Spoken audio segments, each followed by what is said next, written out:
Let's start this week with the economy. Now, despite poor economic outlook forecasted by state economists last year, Kentucky has seen a recent boon.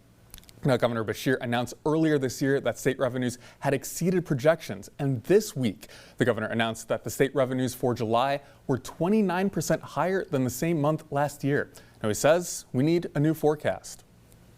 Because of that nearly record-breaking month and because of what we're currently seeing in our economy, today the state budget director, John Hicks, issued a letter calling for the consensus forecasting group to meet.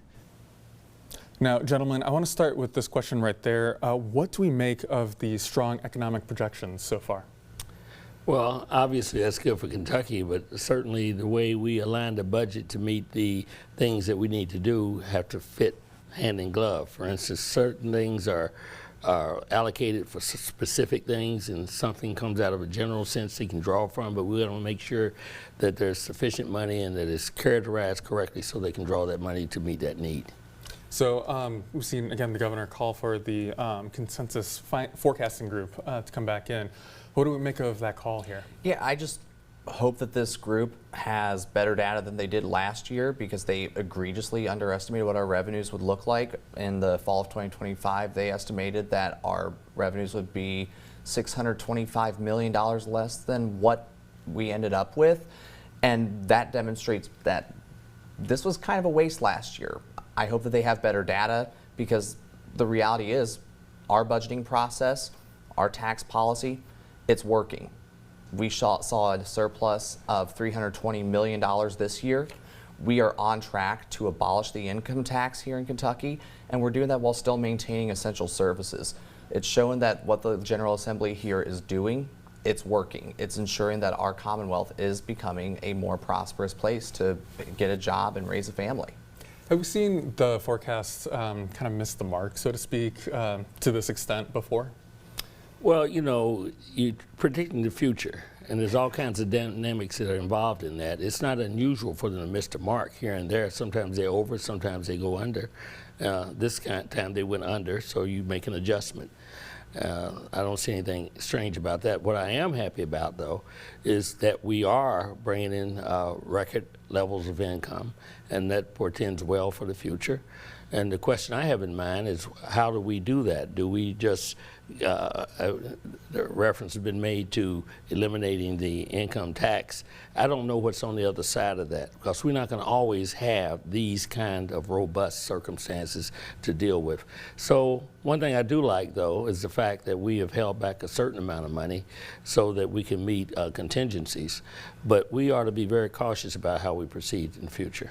Is there something that Democrats might have their eye on, especially with Governor Beshear using some executive action to fund certain programs? Is there anything that Democrats would have their eye on? Well, you know, just recently you had this issue with the Medicaid program, for instance, as to whether there was sufficient funds to be allocated to that particular piece, and the governor had to take actions to deal with certain funds that they thought would not be available for that. Those funds, fortunately, due to his actions, are available to that program. We're going to have to come back and straighten that out and make sure we're on the same page to make sure we don't get in that situation again. So it's not just about the money coming in. It's how we use the money, it's how we frame the money, it's how we direct that money. And we have to come back from time to time to adjust that. I don't see anything unusual about that. Now, it's a Republican-authored budget based on some of those forecasts from last December. Is there any appetite among Republicans to maybe go back in and reopen the budget? That would be a question for the entire legislature. I'm just one member, but I want to be clear in terms of this assertion that there was a Medicaid crisis. The governor loves to create a crisis and then claim to solve said crisis. The Republican budget and the reforms that we made allowed for more Medicaid funding to come into Kentucky than was offered in the House Democrat leadership proposed Medicaid budget.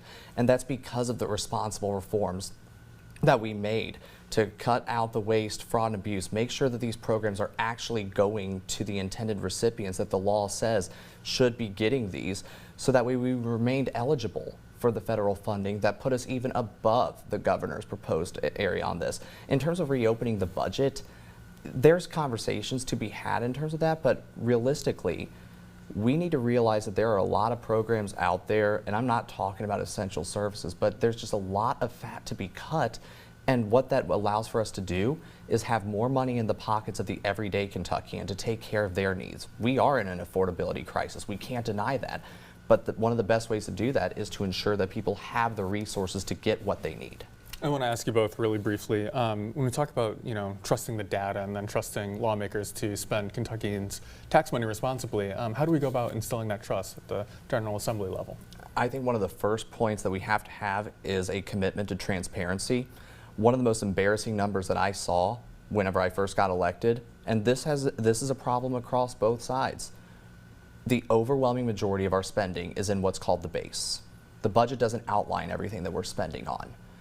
And that is where the overwhelming bulk of those issues are. It's in the base. Returning to a zero-based budgeting model, making clear that we are having line item proposals in our budgeting process so you actually know where your tax dollars are going.